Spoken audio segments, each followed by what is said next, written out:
Welcome everyone back to the Serial Optimist podcast. This is your host, Stephanie. I am so excited for our guest today, Mr. David Wilson. He is a renowned author local to Albany and nine-time author. So I'm excited for you to be here today, David. Oh, thank you. I'm excited to be here. So I think it was, without further ado, really for people to hear your story. I mean, for me, as someone who has been a colleague of yours, kind of friend of yours for a couple of years now, I think really hearing your story and what brought you into writing a book, and not only one, but nine. Well, my background is in advertising, where we met, and I've been doing that for a long time. But I'm a creative director, at Media Logic, a local ad agency here, and I've been doing it in Chicago and here, and writing as well. And it was through the advertising writing I started also then writing a lot of, and this was more in Chicago, industrial videos and things, and fell in love with writing screenplays and telling stories that way. And I wrote a lot of screenplays. And then from there, I started ghostwriting books with another author. And that's how I learned how to write a book. And kind of, I'd never thought about it before, actually, till then, and kind of really fell in love with the process. And it actually rekindled my love of reading because I had Mm. stopped for many, many years. But then started again. And so then, after doing that for several years, definitely it was like, I think, 4 or 5 books, I decided to give it a go on my own. And that was in 2000. My first book came out in 2019. So I've been just going ever since. You're like power writing. If you did nine books since 2019, I started writing a cookbook in 2016 and I'm still not done. So. Well, I mean, and COVID, in the quarantine period helped a lot Mhm. because I'm sitting at home, can't go anywhere or do anything. So um, I, I got a lot done in that period. It sounds like it. So do you self-publish or do you use like an editor system? Like how do you like what's your process look like for Yeah, so publishing? I self-publish, and I hire. So I just hire all the services. So I hire an editor, proofreader, hire a book designer, and I pay all of those, for all of those services up front. And any advertising, I do it all myself. And a lot of it I learned how to do, and once I learned how to do it, I thought, well, why when I pay someone else to do what Yeah. I can do very easily? So I just started going with it, and I've been doing it ever since that way. I love that. I think what's remarkable about you is that you also have like a full-time job. I think so many people think like, like starving artist or writer, it's like that's all you focus on, but you've been able to successfully publish nine books while also still having a really great career at Media Logic as, in that creative side. I mean, do you ever feel like burnt out because you're doing so much creative on both ends of your life between work and passion? Or I guess, how do you balance all that? Yes, the answer is yes. I do feel burned out sometimes, and it is. I have to balance it, and I have to take care of myself, and not go too crazy. And that's the other thing about self-publishing is I don't have a deadline. So Mm, I give myself deadlines, but I can push it if I need to. So if work is really busy and I just am not able to put as much time to the books, then I push things, and I take care of myself that way. And But I try to stay really disciplined. I get up every morning, and it's just a habit now. I get up every morning and work on my books for about an hour, hour and a half, and then go to work. And if I'm really like in the depths of the book, closer towards the end of the first draft, I'll pick it up again in the evening. But most of the times I don't. I just do it in the mornings that way. no, that's impressive. I think we're in a time where, well, it's funny because my millennial generation is like that hustle culture generation where everyone had side hustles and jobs, which I think in the grand scheme, when you look at it, like I look at my mom who's a boomer, she's like, I've always had two jobs. Like that's normal. And so it's funny because I think now we're seeing newer generations and they're like, I just want to work my 9 to 5. I don't want to have two jobs. And I'm like, I don't think you have to. It just depends on your goals. But I also know, like, financially with our economy, sometimes you do, and that's just what it is. But I think for you in your instance, I think it's really beautiful because there's not enough people out there that have enough focus, I think, to have a career and then also balance like a really, I would say, like time consuming, like encompassing hobby like that. I mean, I think people like play sports and stuff and extracurriculars, but I don't know a lot of people who are working on like a very, I don't know how to describe it, like serious project that is like you have no deadline, but you have your deadline to publish. So I Yeah, guess like for I would love to hear your perspective on that. yeah, I should have taken up birdhouses. My life would be doing a lot less.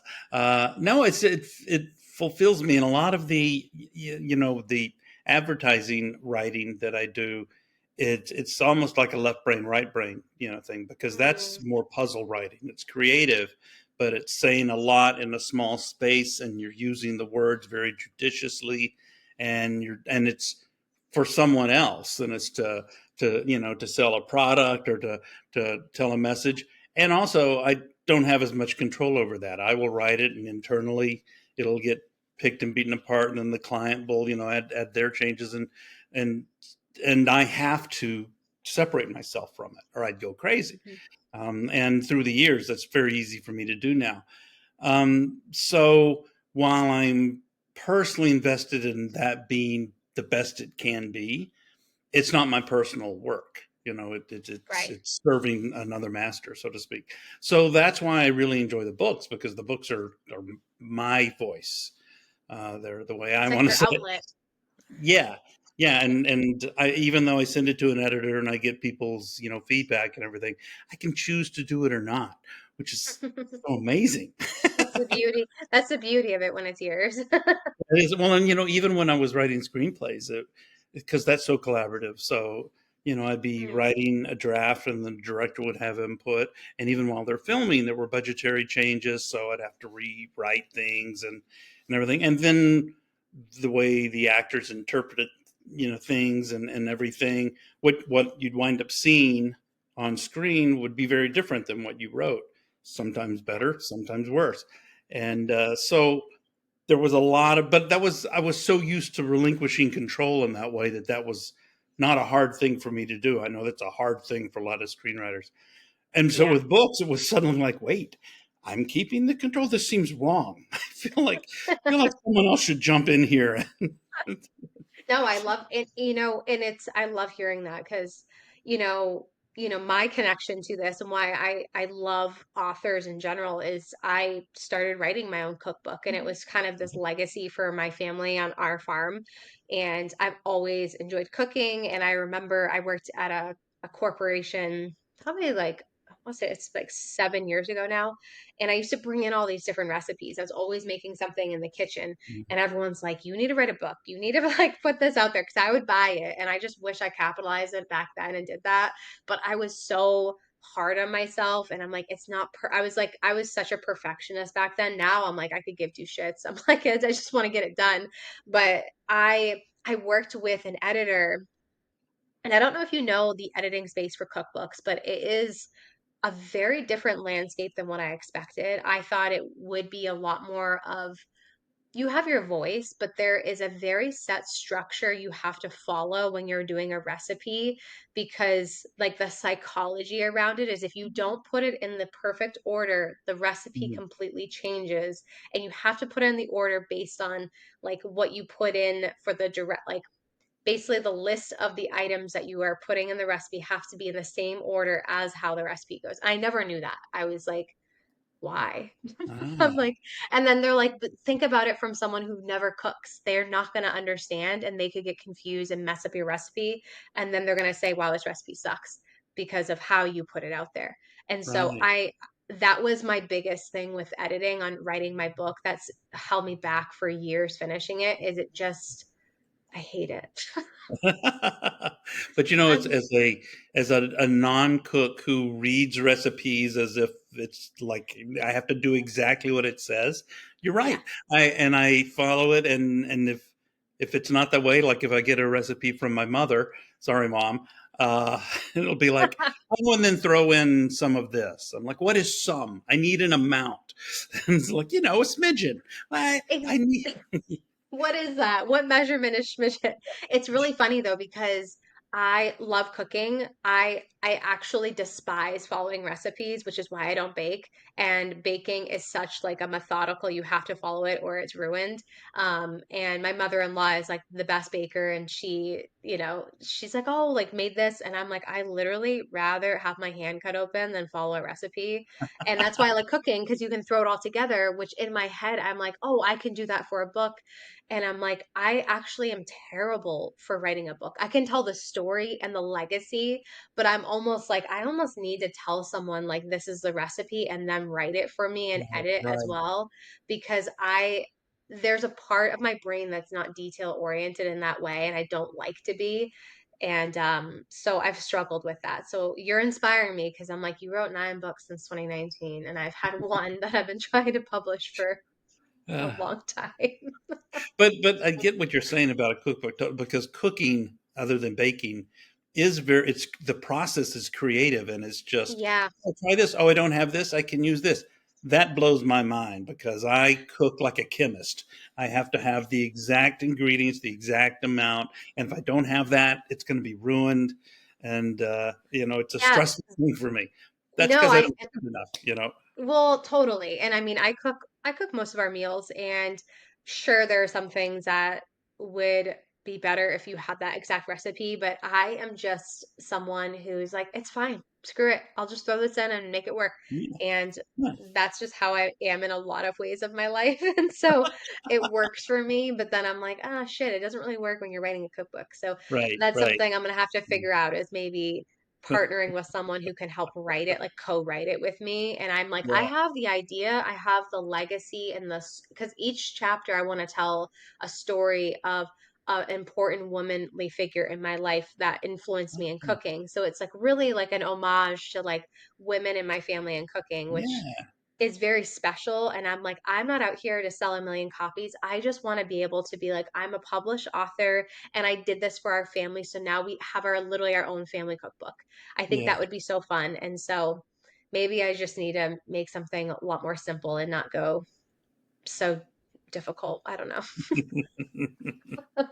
So I guess David, for your perspective, like what are some of like advice you'd give to like maybe someone who wants to write a book and like be an author or like in your experience, I guess what have been like the challenges and like the wins from it? Because I think writing and being an author is great, but I'm sure there's a lot of challenges that come with it and it depends probably on your goal.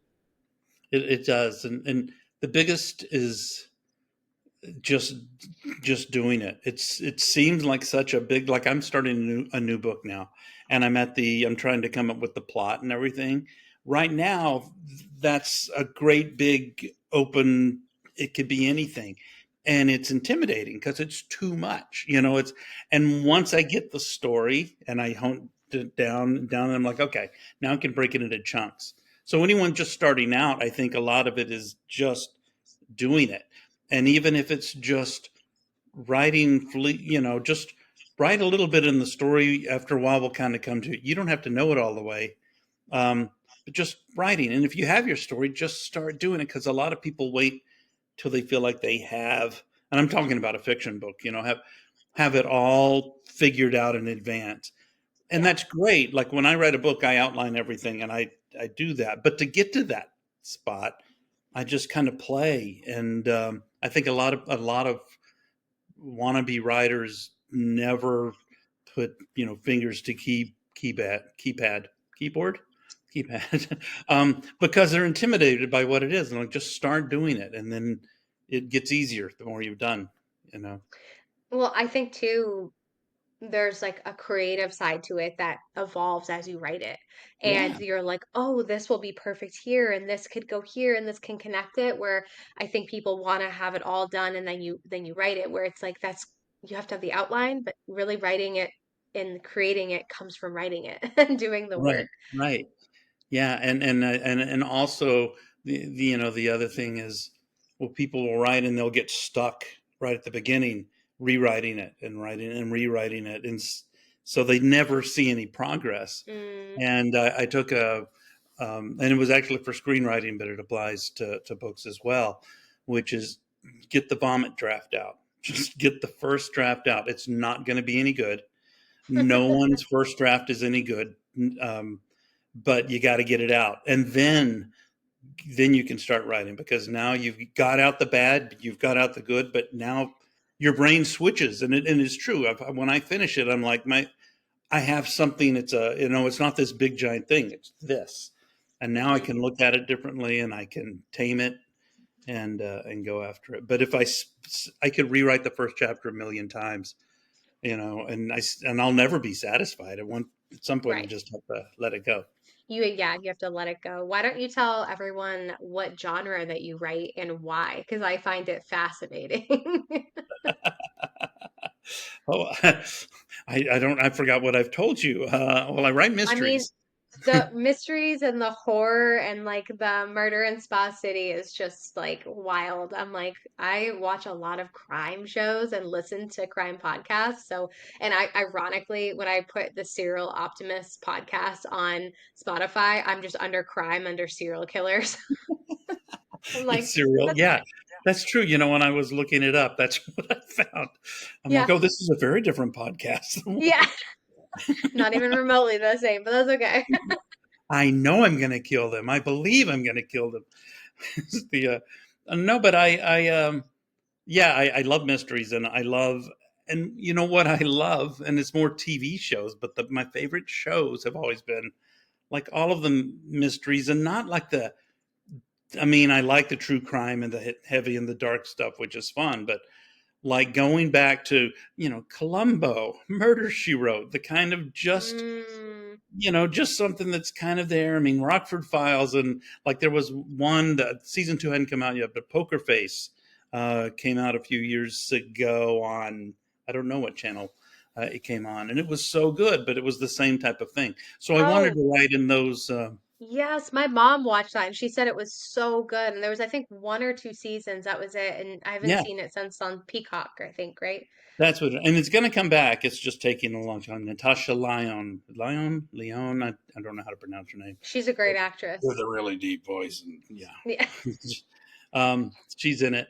But yeah, things like that. So that got me, and that's kind of the genre I like. And um, then also I like a good ghost story. And so my Mm, last book, The Girl in the Whispers, it's kind of just more of a ghost story. In fact, most of my screenplays are all horror, a lot of them, because I found I was really attracted to that more. And in books, it's been more mystery. Huh, never thought about mm. that before. There's kind of something. I have a dark sense of humor. I love Yeah. it. But yeah, and I like to inject humor in what I write as well. I want a book to be enjoyable. When you're reading it, and when you're done, it's a pleasant experience, even if it's got suspense and everything, in it. Mhm. It's a pleasant experience.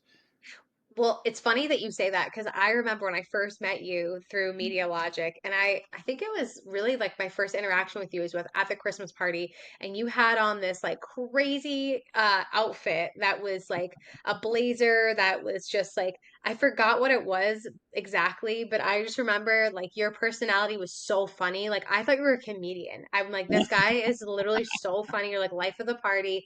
And then I find out you write like mystery novels and like love horror. And I'm like, who the hell is this guy? And you're so nice. Like, it's just, it's funny, like the contrast of what comes out when you're writing and how maybe different that might be perceived than like the reality of where your life actually is. Like, you don't live in horror, you don't live in these like horrible You're right. I stuff. I But have a friend who writes, and she's a friend of mine that I've known for years. It's her mother, sweetest woman in the world, just the sweetest, kindest person, and writes the darkest, most disturbing mysteries. That when I read one, I'm like, What? This is from her?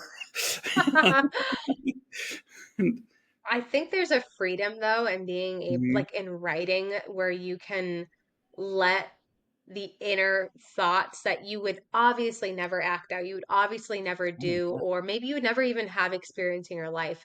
But there's like a freedom with creativity and writing that allows you to put pen to paper and put it in there and be a part of it in some disassociated way. Yeah. Oh, yeah. Yeah. And writing a murder mystery, like figuring out a murder. I was researching poison this weekend. Um, and not, if it's the thing they always say about mystery writers that, if people looked through our search history, we'd be arrested. Yeah. And it's true. Wait, you were literally looking up like different poisons, like a thought for the book Yeah, I to research. needed to do a certain thing, like I wanted it to have certain Yeah. symptoms or, so I was just looking up different things that would apply. One thing I learned, this is just a little trivia tidbit, you always it's the trope in movies and TV shows where they take the napkin of chloroform and put it over the Mhm. nose and they fall asleep. Chloroform doesn't work that way. It takes like 2 or 3 minutes before you'll Oh, pass out from it. Um, wow. but They've sold us that it happens in like 3 seconds. Yeah, but no, it doesn't. Uh, so if you ever get, someone throws a handkerchief of chloroform over your face, you can get away. You have time. You still have time. Okay, Yeah, that's good to know. You will yeah, just sleep somewhere, but you have yeah. like 2 minutes to Don't run. just give up. You've got time. That's actually wild. Why don't you tell everyone about your recent book that came out? Because I think it's really connected to the area, which I think is really fun. And I don't know if all of your books are connected geographically to the capital region and like Saratoga Springs, but Murder in Spa City, I think, well, that's one of your recent books. Hmm. And then I think you have another one that came out right after, right? Yeah, yeah. Another one that came right after.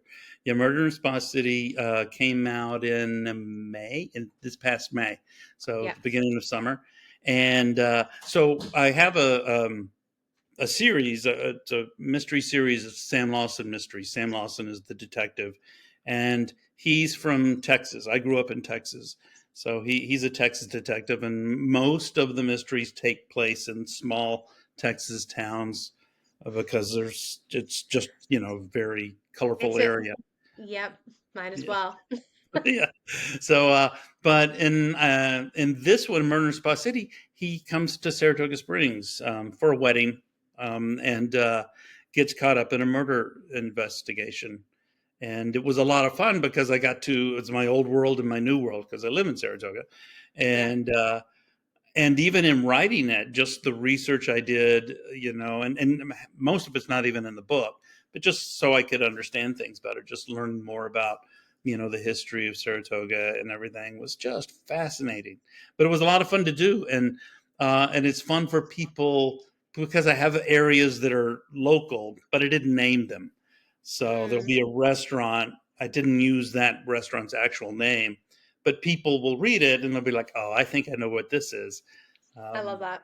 yeah, there's a lot of that in it. Is there any like weird facts that you found out about like actual like facts of maybe murder or like crimes in Saratoga? Because I think we all know this, and if you are not from the capital region or know this, but Saratoga is like in a bubble. It's definitely a Mhm. very safe, like Yeah. nice, more affluent area. We have the track and stuff. Like obviously crime happens, but it's not in Albany at all. So I would be curious to know like what the actual statistics are if you've looked at any of that. Yeah, there was, and there's not very much of it. There was one murder in the 80s that was still Mm, unsolved. It was a woman that was murdered. And I dug a little bit into it, but I didn't want to read too much because I didn't want it to totally influence what I was yeah. reading. And ironically, one of the reviews of my book on Amazon, it was like a bad review, and it said, "This isn't about the murder of that girl in the '80s. It's fiction." Yeah, well, that's true. You're like, yep, yep, You on know? purpose. Yeah, That's really suspect and it's still never been solved as a cold case. yeah, yeah. Oh, So I yeah, love cold cases. yeah, I'm always I am like a truth seeker and I want to know the answer to things. Like when something's going on in my life, there has to be a reason and I will put a reason to it no matter what it is. And so I would not, I would be like that neurotic detective that would not stop until the case is solved because I literally wouldn't be able to just drop it, but you have to, I guess, at some point. But Well, cold that's why cases. my detective, Sam Lawson, he starts. This isn't a big spoiler because they're all each book is a standalone, but there's like Hmm. a little subplots that change. But he starts out as a police detective, and he eventually just becomes a private detective. And one of Yeah, the reasons is because of that. So now he can stay attached to the cold cases and go after the ones that the police had to give up on because of yeah, resources and time and right. everything. But his personality has always been one where he can't let go, and that's one of the reasons why he became a private detective. And so now he can do that. Also, it allows him to move around and do things in different places. So, all these people don't die in the same small East Texas town. Right. Uh, that'd be weird too. Yes, that would. I mean, you never know. I feel like I'm a Sam Lawson. I feel like that's who I am. I just wouldn't be able to let go. I would just be, I feel like if I was to ever be in that type of work, I feel like private detective work would be really intriguing to me because it's like covert work. Like you're figuring out, you're putting all the pieces together. I feel like it's also really dangerous because you are having to see a lot and you never know who you're spying on or what you're looking into probably to a degree, which is probably why a lot of them start out in law enforcement and know how to handle a gun and protect themselves and have that type of training formally before becoming a PI. Is that a requirement that you have to be like a police officer or law enforcement to be a PI? No, no, and it varies by state, but you have to get a license, in Hmm. different states, and in Texas, there's less there's less rules around it, but you still have to get a license and everything. So You can do anything in Texas. I love it's it. pretty much you want to be a detective, sure. uh, but there's like in New York, it's a little tougher. There's a lot of laws and restrictions and Yeah. things. So but in yeah, in Texas not so much. But you still have to. But I think it's right because of what it is. A lot of cops, because you can retire at a Right. relatively young age and then go into that. And most private detectives are corporate private detectives, Mm, and because that's where there's money and right. it's safer, Yeah. and I and would assume they're so.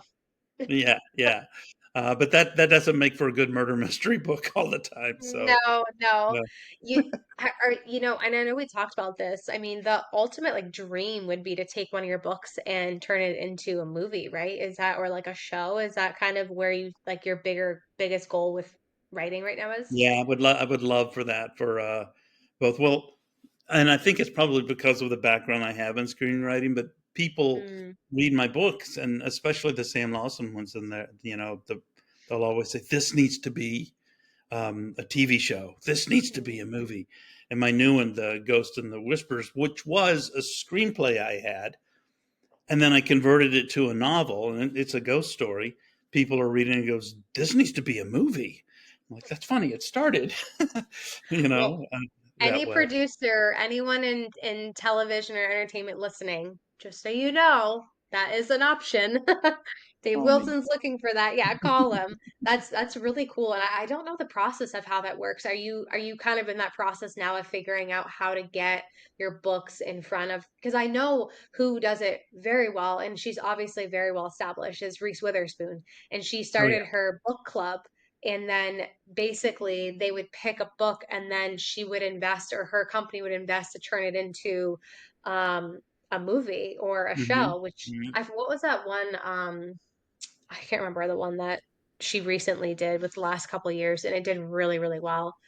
Oh, Most of it was like lies or liars, big lies, yeah, little that was one lies. of them, and then there was a couple others, and it's been, I mean, it's hard because she's already been in entertainment for like 30 years. Yeah, yeah, But I would assume it's something like that, like being able to get your book in front of those bigger yeah, production or groups that are going to read it who are like, this needs to be yeah, screenwriting right now. yeah. Right. Yeah. So that's why one of the things that I'm going to really work on with the new book before I publish it is use it to shop around to find a literary agent because that's the Mm, thing that they can do, you know, and I would Yeah. want to try to find one that does that, that specializes in that, versus just getting a publisher. That's secondary to me because I can do all of that. Yeah. No, I would think it would make sense that you work with an agent who literally can get you in connections with turning it from a novel into a Hmm. show or a movie. Yep. Absolutely. Well, I'm excited for you. I hope this Good. all, I'm like manifesting 2025 will be good for you and it's just all going to happen. And I'm excited for our audience to listen in because it's a little bit different of a podcast for us because usually, it's a founder story, but I want to also interview local talent. And for you, you are a 9-time author. Like that's not like a small feat. Like I think you're saying it so nonchalantly, like you did it, like, oh yeah, I know, like, but in reality, like some people don't even write more than one or two books their entire career or life. So you're just really impressive. And I'm like, he's local. We're friends. You're coming on. And I want that to inspire people that, you can have a job or a full-time job that you enjoy and you do, and you can have a really cool passion. And maybe it takes off to something more or maybe it doesn't. It's just something that you really enjoy doing. But it sounds like you found a lot of fulfillment in your balance right now. Yeah, yeah, definitely, definitely. I mean, anyone that wants to write a book, um, you have to love doing it. And Yeah. I think it may have been Oscar Wilde, but some famous writer said, you know, I hate writing, but I love having written, and that's kind of the truth. It's Yeah. kind of like having a baby. The labor's no fun for anybody, but You're I telling would me. hate, yeah. Oh my gosh. I'm so happy to have you on this podcast, David. Thank you again for coming on. And is there anything else that you want to let our audience know where to find you, where to get your books? I'd love to plug that in right now for you. Yeah, you can find all of my books. Well, they're all on Amazon. They're at local bookstores. Northshire has them. Mokalisa Cafe in Clifton Park has them. Um, and like I said, Amazon. You can find everything though on my website, which is davidkwilsonauthor.com. There was already a davidkwilson.com. So davidkwilsonauthor.com, and all of my books are there, and a little bit about all of them. I So, love that. Thank you so much, David. Appreciate you well, coming on the thank you. podcast. And Yeah, I thank you appreciate everyone for it. tuning in and catch you guys next time.